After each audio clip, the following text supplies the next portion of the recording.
Hola a todos y muy buenos días. Bienvenidos al primer Creative Mornings de 2022. Si es la primera vez que estáis en esta iniciativa, ahora os cuento un poquito en qué consiste y si habéis venido más veces, porque lleva ya 9 añazos en Madrid y estaréis diciendo que quién es esta persona, porque no están los que yo solía ver, pues bueno, encantada de conoceros. Soy Blanca Contreras, la nueva host en Madrid. Veo ahí en el Zoom a mucha gente de Soulside, a Berto.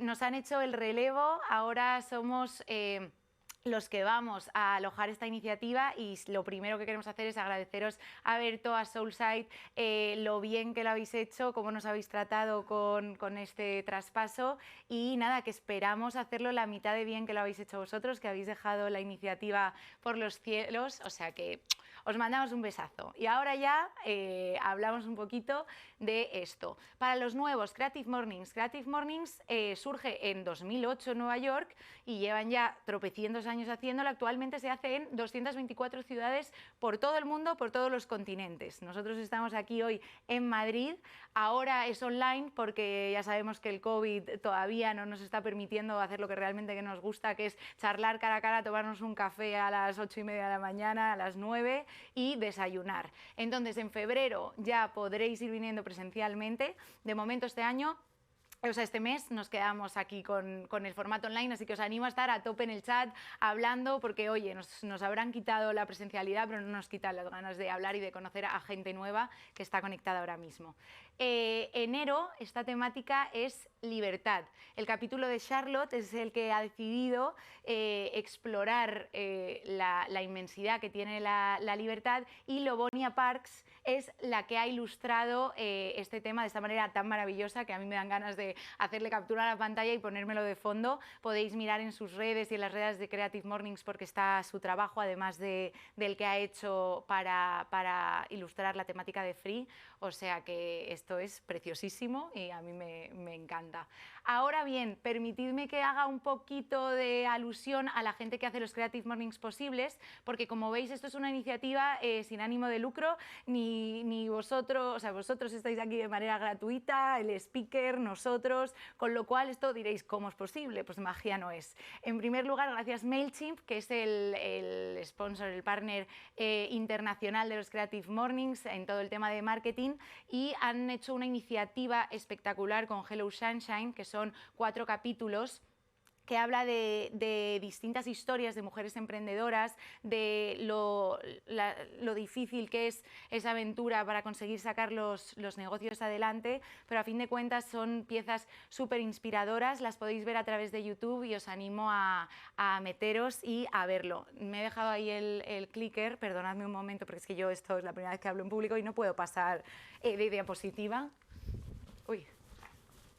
Ya estoy, ¿vale? Es que, como veis, no me dedico a hablar en público.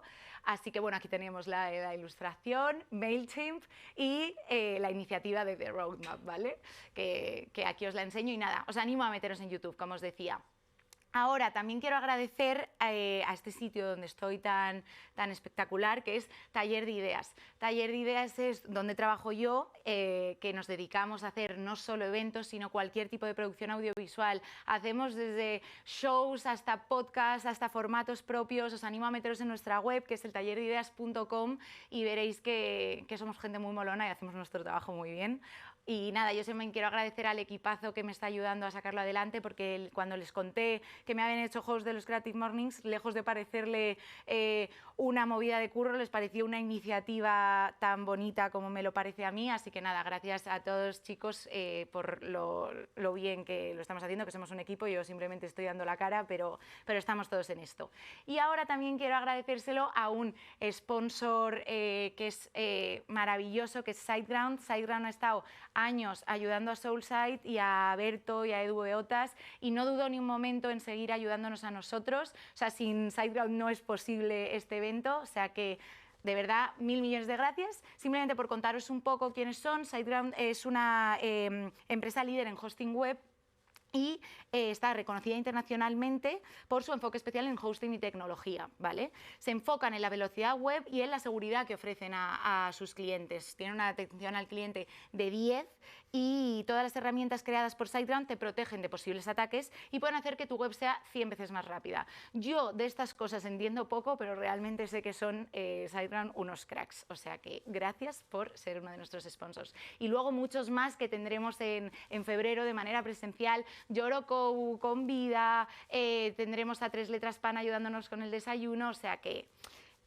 va a ser increíble y está siendo increíble. Y ahora ya, que la speaker, como os he dicho, no soy yo, quiero dar paso a el speaker que tenemos hoy, que realmente todavía no me creo que haya accedido a esta iniciativa porque es una persona importantísima, brillante y espectacular, o sea que inaugurar los Creative Mornings con él para mí es súper emocionante. Él es Fernando Garea, que es periodista y directivo de medios de comunicación, presidente y fundador del Periódico de España, director adjunto del Confidencial, director de la agencia EFE, o sea, entre sus muchísimos hitos profesionales, que es que ahora, si quiere, él los cuenta, podéis hacerle todas las preguntas que queráis por el chat, que al final él de su ponencia estará encantado de contestároslas, y de verdad que pocas oportunidades se tienen en la vida de hablar con Fernando Garea y esta es una. Así que, Fernando, te doy ya paso a tu parte, que seguro que lo haces mucho mejor que yo y tienes cosas mucho más interesantes que contar.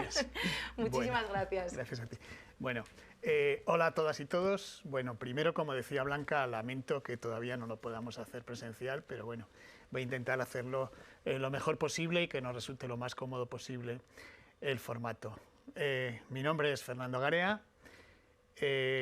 No soy tanto como dice Blanca, simplemente llevo 40 años ganándome la vida como periodista, contando historias. He trabajado sobre todo en periódicos de papel, en webs, en radios, en televisiones, en una agencia de noticias, es decir, prácticamente en todos los medios posibles y en distintas empresas muy diferentes entre sí. He pasado por diferentes redacciones con cargos de responsabilidad, como redactor, casi siempre escribiendo sobre política o dirigiendo a equipos de periodistas. Hace algo más de un mes me propusieron participar en este acto, que es un honor, por supuesto, para mí, y me pidieron hablar nada menos que de libertad. Entonces era director de un periódico recién nacido y ahora estoy en búsqueda de trabajo para poder seguir siendo periodista o al menos poder ganarme la vida haciendo lo que siempre he hecho. Aún así, los organizadores han tenido a bien pedirme que mantenga esta intervención, a pesar de no tener ese cargo, y yo lo agradezco mucho. Cuando me lo propusieron, preparamos en el periódico un vídeo de fondo que diera visibilidad a nuestro proyecto, y así estaba preparada. Ahora no hay fondo corporativo, y esa es una de las anécdotas que me sirve para apuntar las primeras pistas para entender lo que pienso de la libertad siempre en relación al periodismo, o al menos para entender cómo creo que me afecta esa libertad. Antes de nada, quiero aclarar 4 cosas que deberían afectar a cada palabra de mi intervención. Primero, que todo lo que diga puede entenderse como un problema del primer mundo si se tiene en cuenta lo que ocurre en otros países donde intentar ejercer el oficio de periodismo puede llevar aparejada directamente la muerte. Y por eso quienes ejercen el periodismo en esos lugares son verdaderos héroes que se juegan la vida cada día. Recuerdo que en una reunión en México, hace un par de años, un editor de periódicos de ese país, le pregunté cómo trataban los frecuentes asesinatos de periodistas y él me respondió rotundo: ya no lo tratamos, nos hemos rendido. Aquella resignación me impresionó mucho y la tengo presente siempre que lamento la falta de libertad en España. Lo segundo que quiero aclarar previamente es que nunca me ha gustado dar clases de periodismo o pontificar o explicar a los demás cómo deben ejercer su profesión. Este oficio es tan difícil, tan improvisado cada minuto y ahora tan rápido que no me atrevo a dar consejos o clases a nadie. Más teniendo en cuenta que algunos de mis recientes fracasos profesionales con finales abruptos me deben obligar a ser prudente en el juicio que haga a los demás. La tercera aclaración que me gustaría hacer es que hablaré en genérico de los medios y eso siempre tiene un elevado grado de injusticia porque puede haber medios concretos que no se ajusten a mi argumentación en general. Lamento generalizar, como digo, pero me resulta inviable para poder abordar el tema.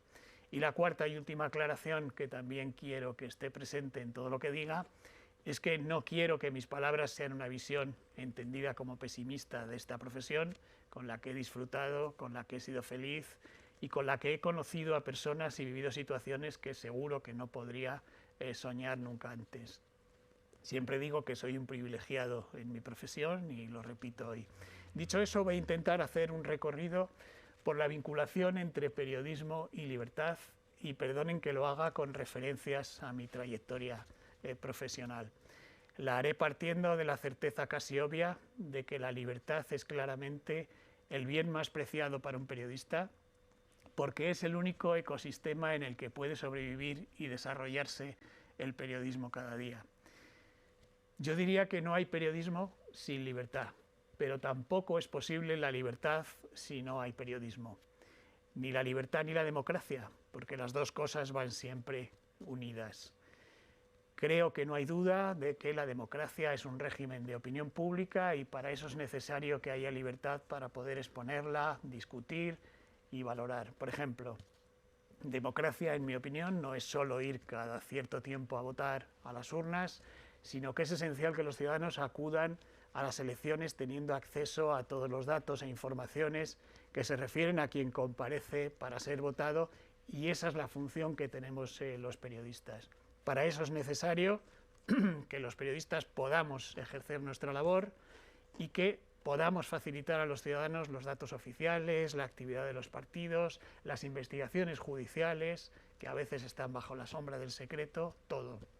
Y sobre todo, que los periodistas tengan libertad para publicar esa información con el único fin de facilitar, como digo, todos los datos posibles a los ciudadanos para que se formen su juicio a la hora de ir a votar. De esa relación surge siempre una tensión entre el poder, entendiendo por tal el poder económico, el poder político y otros que a veces no tenemos en cuenta, como el poder judicial, que por cierto a veces queda al margen de ese control de la opinión pública, pese a que queda claro que sus decisiones condicionan decisivamente la vida pública de una democracia de cualquier país. El resultado de esa tensión es que inevitablemente la profesión de periodista es siempre una lucha permanente en busca de esa libertad. Y cuando hay una cesión de esa libertad por parte del periodismo, los límites se mueven para siempre y se convierte en terreno casi irrecuperable para la libertad.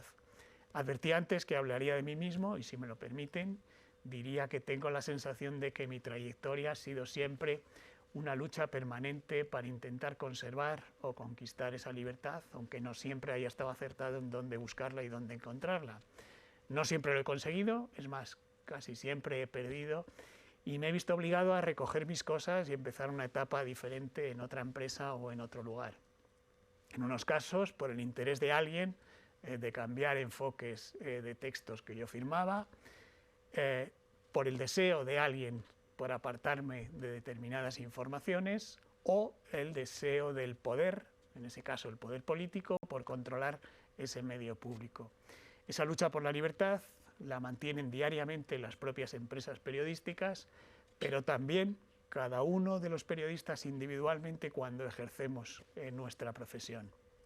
En muchos casos hay una situación de debilidad, de precariedad laboral, o consecuencia, como digo, de esa precarización que convierte en imposible esa pelea que tenemos que mantener diariamente por la libertad de forma individual. Decía antes que siempre me he considerado un privilegiado en mi carrera precisamente porque he tenido capacidad para dar algunas de esas batallas, porque el riesgo era perder mi cargo o mi puesto de trabajo, pero mi privilegio era poder encontrar otro lugar, aunque no siempre ha sido fácil, y casi siempre ha tenido algunas consecuencias, pero creía que era mi obligación. Siempre he creído además que quienes tenemos esa capacidad, ese privilegio o esa posibilidad, tenemos que ejercerla diariamente en la medida de nuestras posibilidades. El periodismo no puede rendirse en la pelea por la libertad, aunque sea extremadamente difícil hacerlo de forma individual. Por concretar, la primera lucha obvia se plantea en relación a la propia empresa en la que se ejerce el periodismo. Las empresas tienen sus propios intereses legítimos, sus líneas ideológicas, y el periodista es una pieza más dentro de ese engranaje y debe ajustarse a los márgenes de las empresas. Esto se traduce en el día a día en esa tensión permanente para lograr los márgenes de libertad. Obviamente es una falacia pensar que todos los periodistas de un medio comparten la línea editorial o ideológica del medio o los intereses del medio. ¿En qué se traduce en este caso esa tensión? Por ejemplo, en que el periodista que haga estrictamente información tendrá que ajustar sus enfoques, títulos o selección de asuntos en función de los intereses de la empresa para la que trabaja. Y los que hagan opinión raramente podrán discrepar abiertamente de la línea editorial legítima del medio. Ahí hay una primera tensión en busca de esa libertad. En función de la situación laboral de esos periodistas, el margen de actuación será mayor o menor, pero es muy probable que termine firmando informaciones o proponiendo temas que se ajusten estrictamente a los intereses de la empresa para la que trabaja más que a su propio criterio. La precarización laboral que viven las empresas periodísticas, por esa debilidad económica de los últimos años, hace que la situación de los periodistas para defender su libertad sea cada vez más difícil. Somos más vulnerables en función de esa situación de debilidad. Otro ángulo de ese conflicto con la libertad o de búsqueda de la libertad es el de la propia empresa como consecuencia de la publicidad que le mantiene, los acuerdos institucionales con compañías o gobiernos y los patrocinios de actos. Esto yo creo que no hace falta explicarlo mucho porque se refiere al conflicto que se plantea cada día cuando se publican informaciones que afectan a las empresas que financian legítima y de forma transparente al medio de comunicación concreto, o instituciones también, porque las instituciones también financian a los medios con esos acuerdos de los que estoy hablando para publicidad o para intervención de medios. Creo que es fundamental en este apartado mencionar algo que para mí ha sido vital en mi trabajo, que es considerar que las redacciones son lugares donde se tienen que producir discusiones. Las redacciones, hay una jerarquía, hay un director, que es el que en último término tiene la palabra de qué es lo que se publica, pero creo que es fundamental que se produzca ese debate y esa discusión sobre lo que se hace o sobre lo que no se hace. Las redacciones no son dictaduras, no son lugares donde se imponen, sino que tiene que haber una discusión intelectual de los miembros, de los periodistas, para buscar un resultado, insisto, aunque finalmente se imponga lógicamente la posición o el criterio del director. De todas esas redacciones en las que he trabajado y sin detallar mucho, hay algunas en las que efectivamente había directores que permitían, que facilitaban e incluso alentaban esa discusión y ese debate, mientras que había otras redacciones, otros directores que han preferido de principio evitar esa discusión, y puedo asegurar que el margen de discusión, el margen de libertad de poder plantear abiertamente los criterios, yo creo que permite un resultado mucho mejor para el periodismo. Esa es una de las batallas. Hay otras batallas que tienen que ver con la libertad en los medios de comunicación que se dan cada día, que, como decía, por aclarar y por llegar a alguna conclusión, la financiación empresarial de los medios de comunicación se produce básicamente por tres vías: la publicidad, los acuerdos institucionales que mencionaba antes y los patrocinios de actos que proliferan últimamente, que son eventos patrocinados ligados a medios de comunicación sobre asuntos determinados y que también condiciona la posición de los medios. Todas ellas son legítimas y no necesariamente criticables, pero es indudable que limita, como decía, el margen de actuación de los periodistas. En definitiva, afecta también a la libertad. El grado de afectación dependerá del tipo de acuerdo, del respeto de la empresa que financia y sobre todo en función de la situación económica del medio de comunicación. Creo que esto es muy importante. Si su situación económica es saneada, podrá resistir la presión de una empresa que se anuncia, porque puede llegar a prescindir de esos ingresos en un momento dado. De ahí que pueda concluir que, en términos generales, en España no hay un problema legal de falta de libertad de los periodistas, pero sí de libertad vinculada con su situación económica. Cuanto más saneadas estén las cuentas de un medio de comunicación, tendrá más margen de actuación frente a las presiones y los anunciantes. Es decir, tendrá más independencia y más libertad. Una empresa periodística débil económicamente es muy vulnerable a todos los efectos. Todo ello se ha complicado extraordinariamente en los últimos años con las nuevas tecnologías, la proliferación de medios y las dificultades para monetizar la información que se ofrece a los ciudadanos. Hace años, un periódico, por ejemplo, se financiaba con la venta en kiosco y con eso generalmente equilibraba sus cuentas. La publicidad servía para, además, aportar beneficios a la empresa y casi todas eran rentables. Ahora la proliferación de medios hace que la tarta publicitaria tenga que repartirse en más migajas y además no es preciso detenerse en las dificultades de la publicidad en Internet y lo que nos supone a todos lograr suscripciones de ciudadanos, y esto me gustaría subrayarlo, porque otro elemento en ese panorama de libertad de los periodistas es el referido a las presiones de los poderes que ya comenté antes.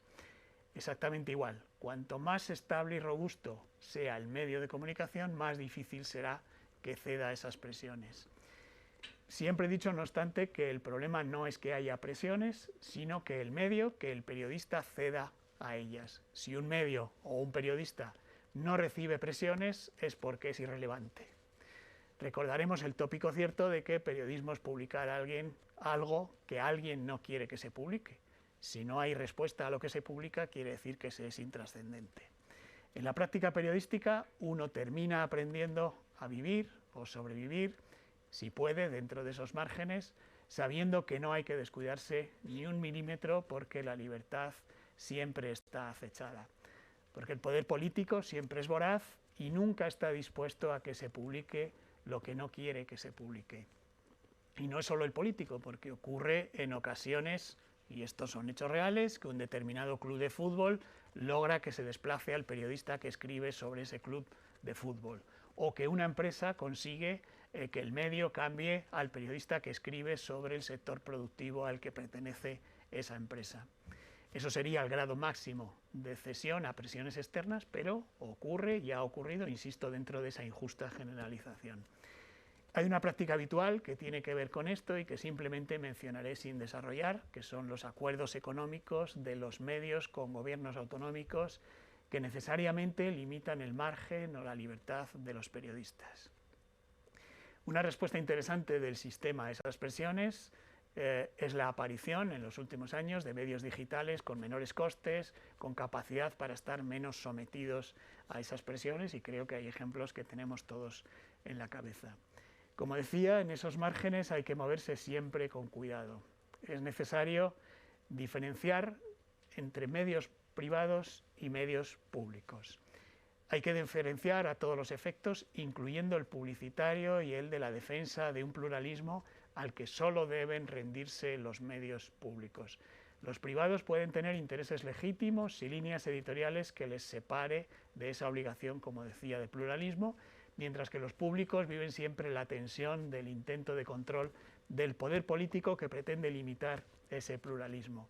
Respecto a los privados, si admitimos, como decía, que la libertad se garantiza con medios de comunicación fuertes económicamente, hay una apelación que hacer a todos los ciudadanos. La información no es gratis, la información es cara. Creo que nos hemos acostumbrado mal durante años a la gratuidad de Internet, a que la información sea el único producto de conocimiento cultural por el que no se paga. Mientras hemos aceptado que se paga por ver series, por ver documentales o películas, pero me llama la atención nos llama la atención habitualmente que se pague por la información, olvidando que antes para leer un periódico había que pagar por él y nadie ponía ninguna objeción. Quiero decir que para que esa libertad que garantiza los medios robustos sea real, tenemos que saber que hay que pagar por la información. También eso garantiza la libertad. Diariamente se critica y cuestiona en las redes la calidad del periodismo en España y probablemente haya muchas razones para hacerlo. Yo me sumo a esa autocrítica. La forma de solucionarlo, primero, es que los periodistas hagamos autocrítica, como digo, y mejoremos la calidad de nuestro trabajo, pero también que los ciudadanos acepten que la información no es gratis, que no se puede criticar que a un medio por defender intereses de empresas o de sus anunciantes y al tiempo entender que no hay que pagar por suscripciones a prensa online. En 2020 fui destituido, ahora hablo de medios públicos, destituido como presidente de la agencia pública EFE y dije, comillas, que una agencia pública de noticias no es una agencia oficial de noticias ni una agencia de noticias del gobierno, cierro comillas, y creo que eso explica lo que quiero decir en relación a la libertad y los intentos de limitarla en los medios de comunicación públicos, que como digo están obligados a mantener una pluralidad y no ser de nadie y ser de todos. En esos casos lo que sí que hay que hacer es buscar mecanismos de control interno, por ejemplo, consejos de redacción eficaces y otros mecanismos externos como el control parlamentario o consejos de administración con presencia de diferentes partidos y grupos sociales y nombramientos desde el Parlamento por consenso y no desde el Gobierno, entre otros. La libertad en relación con los medios de comunicación y el periodismo también tiene su amenaza a través de las nuevas tecnologías y lo negativo que pueda traer para el periodismo y la democracia en general. Primero, por lo que podemos caracterizar como el algoritmo, y que en definitiva es la prevalencia de temas virales, de escasa calidad, no exentos de peligro, que en muchas ocasiones sirven para propagar bulos, transmitir estados falsos de opinión y en general para opacar el buen periodismo o las informaciones de calidad. Esos algoritmos sirven nada menos que para posicionar los temas y medios en la conversación pública y están basados en criterios totalmente desconocidos que controlan las grandes corporaciones internacionales y son cambiantes y sirven para condicionar la atención hacia unos medios o hacia otros sin que influya en muchos casos la calidad, la veracidad o la seriedad. Aclaro primero que no solo soy un firme partidario de los nuevos soportes y las nuevas narrativas que pueden traer, sino que me parece que es una bendición para los periodistas tener capacidad de contar historias, que es nuestro trabajo, de otra forma, para poder llegar a los ciudadanos de diferentes maneras. Pero no hay dudas de que eso trae no pocos problemas si no estamos alertas y no nos tomamos en serio algunos fallos del sistema que se producen. Por ejemplo, la publicidad, especialmente la publicidad institucional, se reparte en España con criterios puramente proporcionales en función del tráfico, de las audiencias, de los medios online. Y la forma que tienen los medios en Internet de lograr ese tráfico es mediante esas historias virales tan peligrosas en las que todo el mundo pincha y todo el mundo mira. Grandes periódicos, incluso de gran calidad y muy serios, han creado ya departamentos de virales que sistemáticamente propagan esos temas por redes y de esa forma pueden presentar grandes datos de tráfico y audiencia que a su vez sirven para lograr más publicidad, especialmente, y lo que me parece peor, la publicidad oficial, la publicidad institucional. En definitiva, con ese sistema lo que se prima es el contenido de baja calidad y se aparca la información de calidad, seria y rigurosa, y en mi opinión eso también es un daño a la libertad, en este caso la libertad de los medios, pero también la de los ciudadanos. De la mano de los virales llegan también las noticias falsas, las famosas fake news, los bulos, que también suponen un ataque para la libertad de todos y que creo que es uno de los grandes problemas que tenemos en este momento en el periodismo, en la sociedad en general. En este caso no es solo el interés de los medios, sino que es la acción de grupos o intereses dispuestos a utilizar esos bulos para favorecer sus fines. Es verdad que siempre ha habido noticias falsas. Los principios de Goebbels en el nazismo creo que son la mejor definición de lo que son las actuales noticias falsas. En su momento fueron alentadas por los nazis en Alemania para crear la impresión de que los judíos provocaban males al pueblo alemán, y ahora se transmiten igual para crear esa misma desconfianza hacia grupos como los migrantes, culpándolos de la delincuencia. También fueron utilizados hace siglos para perseguir la caza de las supuestas brujas, el mayor feminicidio en serie de la historia, basado en bulos, noticias falsas, desinformación e histeria colectiva posterior. Ahora se utilizan creando impresión, por ejemplo, de que en España hay un problema grave con la ocupación de viviendas para poder situar un discurso ultraderechista en la agenda política española. Eso también, desde mi punto de vista, afecta gravemente a la libertad. Como decía, siempre ha habido bulos, pero ahora lo que ha cambiado es la velocidad con que se transmiten, y eso les hace mucho más peligrosos. Un símil: una bala no es peligrosa en sí misma, si se lanza, se tira con la mano, lo que le hace peligrosa es la velocidad con que se lanza. Pues algo parecido parece con los bulos, que se mueven a la velocidad de la luz en este momento y que son utilizados por opciones políticas que crecen al amparo de este fenómeno, desde Bolsonaro en Brasil, Trump en Estados Unidos, el referéndum del Brexit, etc. Eso afecta a la libertad claramente, creo que no hay que discutirlo, me parece, y a la capacidad de decidir por la desinformación y la capacidad que tengan los periodistas para hacer llegar las noticias a los ciudadanos.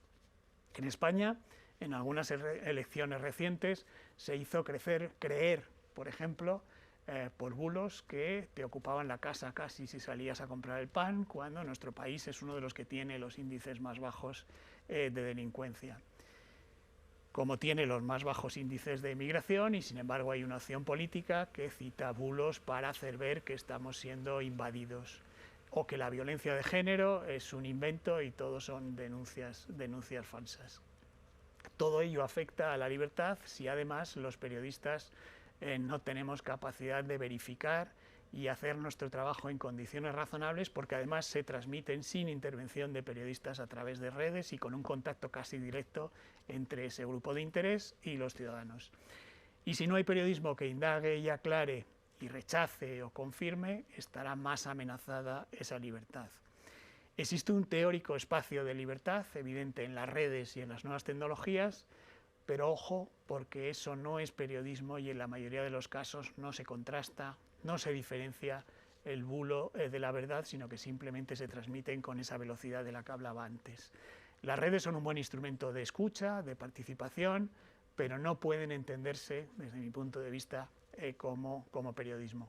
De hecho, a veces son utilizadas por el poder como elemento de influencia con oscuras intenciones, son utilizadas como forma de llegar directamente a los ciudadanos sin el filtro del contraste y el control, sin el periodismo en definitiva.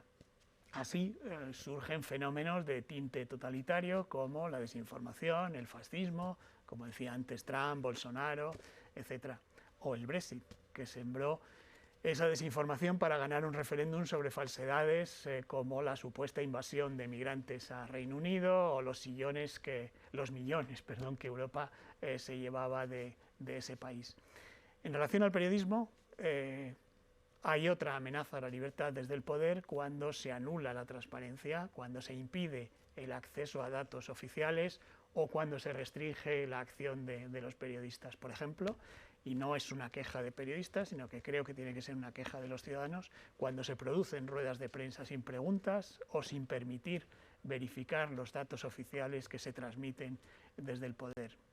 En esos casos, creo que la libertad se restringe, no solo para los periodistas, sino, como digo, para todos los ciudadanos que no pueden ejercer sus derechos democráticos conociendo toda la información precisa cuando tienen que ir a votar o cuando tienen que formar opinión y decidir. Ya voy a terminar. Y termino subrayando que si Aristóteles creía que el bien supremo del hombre es la felicidad, para los periodistas la actividad diaria debe ser la búsqueda permanente de la libertad, pero no para complacer al periodista, sino, insisto, para servir a los propios ciudadanos y poder contar las historias. Y por mi parte he terminado. y ahora creo que voy a ver vuestras preguntas para contestar, Eso es. que Blanca me va a ayudar. Bueno, guau, gracias. Fernando, qué espectáculo Gracias. escucharte hablar, Bueno, es que un me placer. Bueno, están ahí aplaudiendo, ves a todo el mundo. Yo solo veía las caras de la gente asintiendo con cada cosa que decías, o sea, Bueno, yo creo que hay mucho, bastante que no es gente fácil. de acuerdo. Contigo, pues te voy a leer que justo ahí ahora en el chat se me ha movido un poco y no lo leo, pero lo leo en mi móvil porque te están haciendo preguntas. A ver, me voy a abrir aquí el chat que, oye, que ya no soy miope, pero... Te pregunta Begoña González, ¿qué medio o quién se legitima para ser juez y decidir qué noticia es bulo y cuál no es? Uf, qué difícil es quién controla a los periodistas. A ver, los periodistas somos una profesión que tenemos la ventaja y el inconveniente de que cada día somos sometidos a juicio por los ciudadanos. Y en función de la credibilidad que ganemos, los ciudadanos nos seguirán, nos escucharán, nos verán o nos leerán. Ese es el principal filtro que tenemos.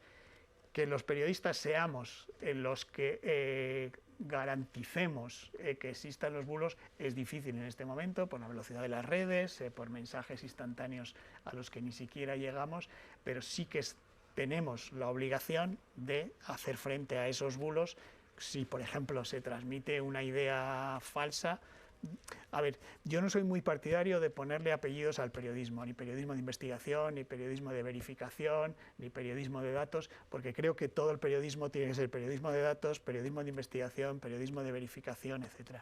Pero me parece bueno que en los últimos años hayan surgido iniciativas precisamente para verificar esos bulos, y creo que se hace de manera eficaz con redacciones dedicadas exclusivamente a eso, pero también en cualquier otra redacción que si una opción política lanza un bulo sobre algo, sea esa redacción quien salga a explicar que eso no es así y a dar datos, decirlo. Por tanto, tenemos que ser los periodistas y nos jugamos la credibilidad en hacerlo bien y que la gente nos siga, nos escuche o nos lee. Como digo, estamos sometidos permanentemente al escrutinio.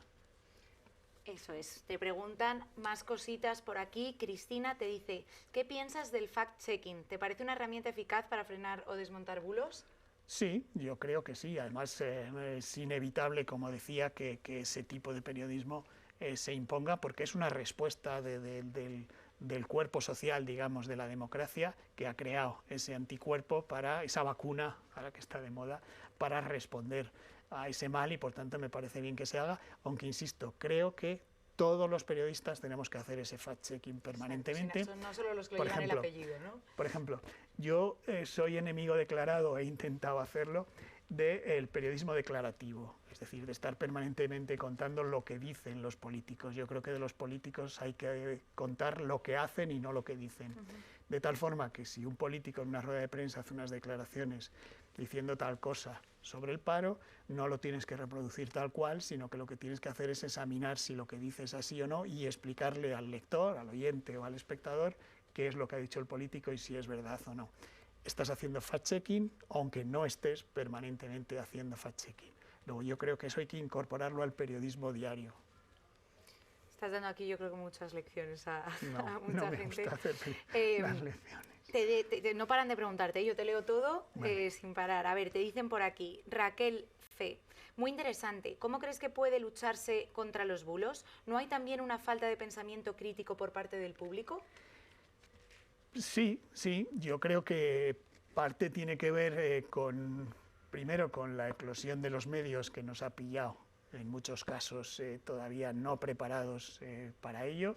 En segundo lugar, creo que no hay acceso a datos oficiales que te permita contrastar y es verdad que sería bueno que desde el colegio o en la educación hubiera un sentimiento crítico de qué es lo que se nos dice para poder hacer referencia a eso. He puesto varios ejemplos, por ejemplo el referéndum del Brexit, yo recomiendo mucho la película documental sobre el referéndum del Brexit, donde se ve que Boris Johnson, actual primer ministro, que luego ganó unas elecciones con mayoría absoluta, ganó el referéndum con bulos, con mentiras absolutas que se inventaban precisamente para ganarlo. Yo creo que, aunque es muy difícil decir que la mayoría de un país cuando vota se equivoca, pero creo que en ese caso fueron influidos por unos bulos que si hubieran tenido capacidad crítica y unos medios de comunicación que les hubieran explicado que eso era mentira, igual no hubiera pasado. Más cositas, Raquel. Bueno, yo creo que te ha contestado estupendamente a tu pregunta. Te vemos ahí, asiente Raquel, o sea que pregunta respondida. Tenemos aquí otra de Berto. Te dice, en nuevos medios donde prevalecen los ingresos por suscripción, ¿ves que haya una libertad frágil respecto a la variación de masa de suscriptores o que hay más carta blanca? Bueno, si hay un número suficiente de suscriptores para asegurar la viabilidad o incluso la rentabilidad del medio, lo que se le hace es fortalecerle porque tendrá capacidad de resistir presiones, por ejemplo, de anunciantes, porque ya tendrá garantizada una financiación. Era lo que intentaba explicar antes. Por eso me parece tan importante que nos concienciemos todos de eso. En este momento, en el mundo, funcionan bien las suscripciones de los medios globales. El Washington Post, el New York Times tiene millones de suscriptores que ya le hacen rentable y puede funcionar sin presiones. Y los medios muy locales, que también consiguen esas suscripciones y funcionan bien económicamente. El gran reto en España es que los medios nacionales también tengan el número de suscriptores suficientes para asegurar esa viabilidad y esa independencia, que insisto, por ejemplo, si un medio publica una historia sobre una empresa eléctrica que sea negativa para esa empresa eléctrica, y esto es un hecho real, le puede amenazar e incluso retirar la publicidad. Si ese medio tiene suscripción suficiente como para mantenerse económicamente, puede renunciar a esa publicidad porque ya tiene asegurada la viabilidad. Si no tiene un número suficiente de suscriptores y de ingresos, será más fácil que sucumba a esa presión de esa empresa eléctrica para no publicar esa información. Yo creo que después de esta ponencia todos tenemos como más mentalidad de suscribirnos. Netflix mola, pero también claro, la información en la que confiamos. Es verdad que yo vendo el producto, pero a mí me parece que es un beneficio para todos, para la libertad, para la democracia. La información es cara y tú mismo lo has dicho. Bueno, es que no tiene sentido que cualquier producto, cualquiera, haya que pagar por él. Sin embargo, el producto de la información nos hayamos acostumbrado a que es gratis en los últimos años, porque antes se iba al kiosco a comprar el periódico. Totalmente. Voy haciéndote más preguntas porque es que esto no para, o sea, has cautivado a la audiencia. Te dicen, una persona que se llama Ave, no sé bien cómo te llamas, pone, fascinante ponencia, muchísimas gracias. Me gustaría preguntar, ¿qué opinas cuando las personas o incluso las instituciones usan la libertad para excusar el odio o tergiversar verdades? ¿Hay que poner límites? Eso siempre es muy delicado, hasta dónde llegan, y ya si metemos la creación artística, el humor, se nos complica todavía más. Yo sí me parece que debería haber unos principios, y es que desde luego nadie vaya a la cárcel por opiniones y por posiciones que tengan que ver con la libertad de expresión. Ahora bien, creo que sí hay que plantearse algunos límites que tengan que ver con los delitos de odio cuando eso incite que se produzcan actuaciones siempre contra grupos vulnerables, porque también el concepto de delito de odio se nos ha ido un poco de las manos y se ha considerado en algún momento denuncias, delitos de odio por algo que se dice contra la policía, por ejemplo. No, ese no es el espíritu de los delitos de odio. Los delitos de odio son contra grupos que son vulnerables y por tanto tienen que estar protegidos. Y creo que la policía, por ejemplo, no entra en ese concepto. Luego creo que sí que tiene que haber unos límites penales y sobre todo civiles que tengan que ver con los delitos de odio, y en los temas de libertad de expresión no me parece sensato que haya personas que puedan ir a la cárcel por expresar sus opiniones. Pueden ser muy desagradables, pueden provocarnos desagrado, pueden no gustarnos, pueden ser lamentables o todos los calificativos que se nos ocurran, pero en este país tenemos una manía de intentar convertir en delito todo. Y eso lleva a judicializar la política, a judicializar el periodismo, etcétera. Más preguntas, Fernando. Alfredo te dice, ¿hay que combatir las informaciones falsas o hay que convivir con ellas? Y al decir convivir, quiero decir educar a los lectores a discernir, aumentar el espíritu crítico, porque las noticias falsas han existido, existen y existirán, y la verdad tiene menos repercusión que la mentira. Gracias. Pues tienes toda la razón, pero yo creo que hay que hacer las dos cosas. Hay que combatirlas diariamente. Cuando circula algo hay que explicar que eso no es así. Y hay que convivir en la medida en la que hay que educar a la gente, a todos nos tenemos que educar a tener un espíritu crítico. Es decir, yo recuerdo esas expresiones de mi madre de esto es así porque lo han dicho en la televisión. A mí me pasa a veces, con la mía, por cierto, yo que también voy a tertulias de televisión y a veces cuando discuto algo con ella me dice, no, no, eso es así porque lo han dicho en la televisión. Entonces yo le tengo que explicar, oye, que en la televisión lo dice alguien como yo, que puede estar tan equivocado como tu hijo, que ya sabes que se equivoca habitualmente. Entonces, creo que lo que tenemos que ser es más crítico con los medios de comunicación, aquí tiro piedras contra mi tejado, contra lo que digamos los medios de comunicación, y tener capacidad también para mirar en distintos medios si una cosa es así o no es así, y no fiarnos de todo lo que circula por las redes, que insisto, es un instrumento fantástico, a mí me ayuda mucho, soy muy activo en Twitter, pero hay que tener cuidado con las cosas que se transmiten y se dicen, porque no siempre son verdad, es más, muchas veces no son verdad. Pues sí. A ver, te dicen por aquí más cositas. Javier Umbría te pregunta, ¿cómo se puede conseguir aumentar la remuneración de los periodistas y las periodistas para ofrecer un periodismo que el público quiera pagar con él? Con sueldos míseros y pobre seguridad laboral es difícil empezar a cobrar por las noticias. Pues esto es la pescadilla que se muerde la cola, es decir, por ejemplo, uno de los periódicos en los que yo he trabajado en estos años, antes tenía un periodista especializado en información del Magreb, ¿vale? Se lo podía permitir y a lo mejor estaba unos meses sin publicar nada, él iba a reuniones, visitaba fuentes, se formaba, pero cuando había un conflicto con el Magreb hacía la mejor información que se hiciera en ese medio. Cuando llegó la primera crisis económica, esos medios, incluido este periódico, tuvo que prescindir de ese tipo de especialización, redujo la redacción, todavía la está reduciendo, de tal forma que ya no se producía esa especialización porque casi teníamos que estar produciendo los periodistas casi cada día. Yo creo que eso va en detrimento de la información, en detrimento de la libertad y también en detrimento de la libertad, esto va a sonar fatal, el que estemos mal pagados en general los periodistas, el que estemos sometidos a ERES, a ERTES, a todo lo que hemos estado sometidos los últimos años porque se precariza, porque nos preparamos menos, porque tenemos menos posibilidad de acceder a las fuentes, por ejemplo. Yo me he dedicado mucho tiempo también a hacer información del Congreso, información parlamentaria, que por cierto es fantástico hacerlo, y una de las cosas que tienes que hacer es estar mucho tiempo en los pasillos del Congreso, hablando con unos diputados, a veces hablando de cosas que no tienen que ver con política para ganarte su confianza, de tal forma que cuando necesites algo puedas acudir a ellos, que entonces sí te lo cuentan. Para eso tienes que dedicar horas, tienes que dedicar días, aparentemente perdiendo el tiempo, pero estás haciendo algo que yo llamo para mí el periodismo de paciencia, que es trabajar para hacer esas fuentes. Cuanto menos gente haya en la redacción y más precarios seamos, menos tiempo tienes para hacer eso y será tu información de peor calidad. Luego, esa crisis económica, esa crisis de las empresas nos repercute también en eso aparentemente tan sencillo. Totalmente. Ese apellido del periodismo, ¿no? Periodismo de paciencia, sí. Ahí sí que ponemos. A ver, más cositas. Te preguntan, Mandala Yoga Shala.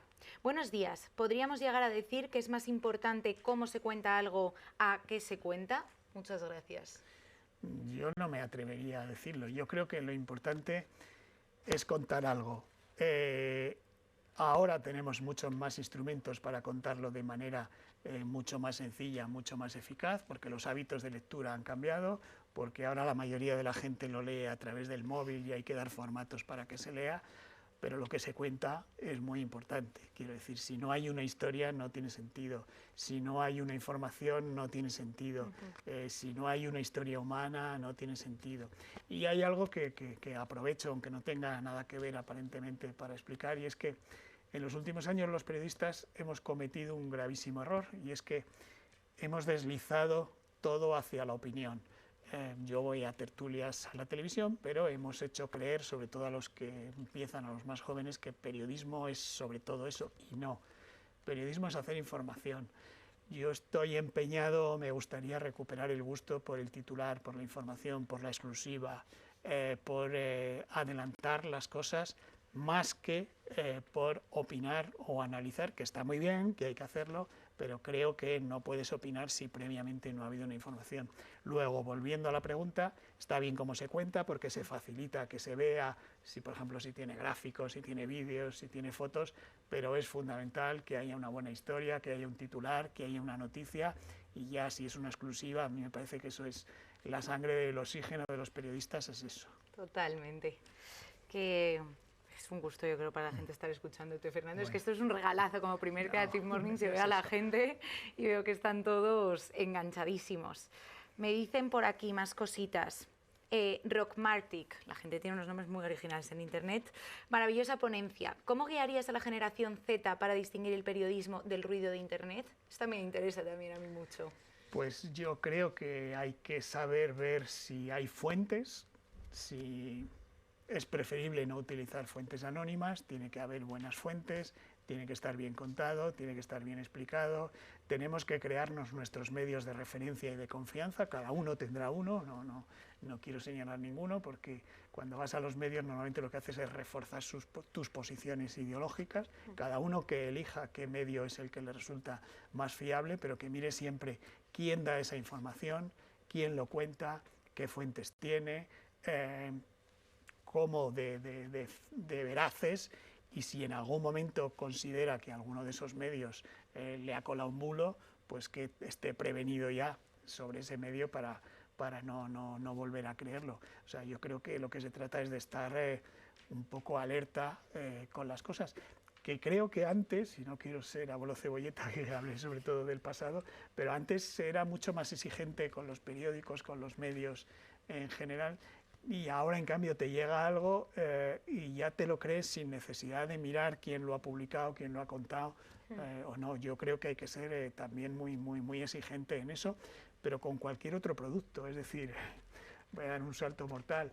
Si vas a comprar pescado a una pescadería, si un día te lo da malo, ya no vuelves a comprarlo ahí. Sí. O eres exigente y no se te ocurre comprarlo en un puesto por la calle que no tenga garantías, sino que vas a un mercado porque sabes que ahí va a tener más garantía. Bueno, pues un poco parecido pasa con los bulos y con las informaciones. Sí, hay cosas muy obvias como esas y luego es verdad que con la información cuesta más luego verlo tan hay claro. algunas que se establecen para siempre y ya no hay manera de cambiarlas.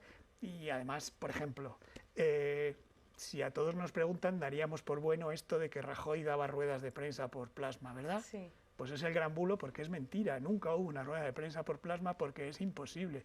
Era una reunión de partido que se transmitía su intervención a la sala de prensa por una pantalla, pero no era una rueda de prensa porque por principio es imposible. Pongo un ejemplo de poca importancia, pero que ya es difícil explicar que no es verdad y que no ocurrió eso, pero ya se ha establecido y ahí se ha quedado ya para siempre ese bulo. Ya es una verdad absoluta y ya no hay forma de cambiarlo. A ver, sigo diciéndote cositas que te preguntan. Perdonadme que yo lo del micro creo que me estoy poniendo el pelo y me van a matar. Lo siento, chicos. Os digo, por aquí preguntan, Sala. Hola, buenos días. Me gustaría preguntarle a Fernando si considera que los dos grandes partidos nacionales tienen interés en asegurar la independencia de los medios públicos o hay más bien una voluntad de reparto. ¿Tiene arreglo la situación de los medios públicos en España más allá de los consejos de redacción o el control parlamentario que, como hemos visto, tiene una eficacia limitada? Muchas gracias. Tiene arreglo, pero no es fácil. Veo en la pantalla a alguien que sabe mucho de esto y que también sufrió esto del intento de control de los medios públicos por parte de los partidos. En los dos grandes partidos, que son los que han tenido sobre todo poder, pero ojo que hay otros también en televisiones autonómicas, partidos digamos nacionalistas o independentistas que también siempre tienen el interés para intentar controlar esos medios públicos. Y para eso lo que hay que hacer es poner algunos mecanismos, barreras que limiten ese intento de control. Algunos se ha hablado antes, el Consejo de Redacción Interno creo que es eficaz, el control parlamentario, a veces no es suficiente, pero creo que hay que intentar poner esas barreras. Pero para explicarlo, cuando yo estaba en EFE, mi nombramiento lo hizo el gobierno, porque el presidente de EFE lo nombra el gobierno, pero a mí me pareció que tenía que haber un consenso parlamentario, hablé con todos los partidos me dieron el ok y entonces yo acepté y además en la comparecencia que tiene que haber en el Parlamento logré unanimidad de todos los partidos. Y a partir de ese momento me puse a trabajar con muchas dificultades para conseguir el compromiso de todos los partidos para cambiar la ley y que el nombramiento del presidente de la agencia EFE fuera nombramiento parlamentario, como es por otra parte el nombramiento de Radio Televisión Española o las televisiones autonómicas.